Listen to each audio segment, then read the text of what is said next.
You may have noticed in those time lapses that the camera setup's a little bit different. I have borrowed a GoPro to do these time lapses, and hopefully the quality is a bit better than my phone. I'll find out when I edit this. But you could see in those time lapses how I cut out the subframe down there. It's kind of hard to see from this angle, but you saw it in the time lapses. So there's a couple of little more things I gotta deal with around the.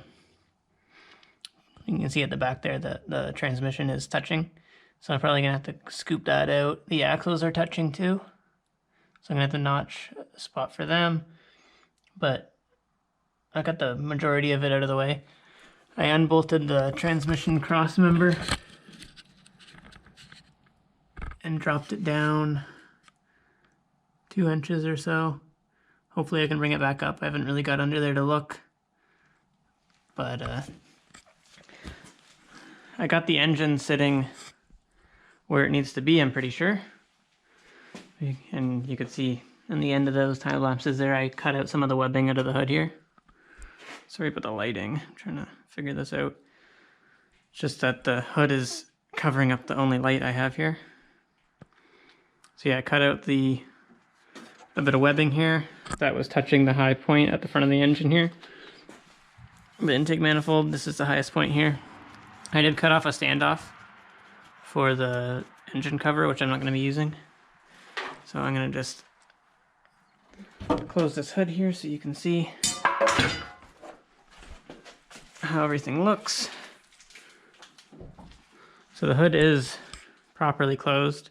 You can see it may be sitting up a tiny bit just because it hasn't latched, and the way those rubber standoffs right there are set, that's just how it sits, but it's got enough room to I can stick my fingers up there at the very front, at the highest point here. I can stick my finger right over top of it, so that's enough room for me to be comfortable. That's exactly how much room I want. I don't want any more, because then that will cause me to lower things more than I want to. So I'm happy with where the engine's sitting. Here, let's close it actually and back up a little bit. So hood is closed and there's a V8 in there. That's pretty badass.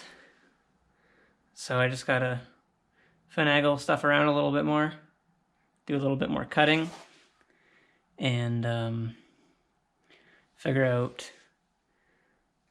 I'm gonna obviously have to reinforce the subframe. I'm not gonna leave it like that.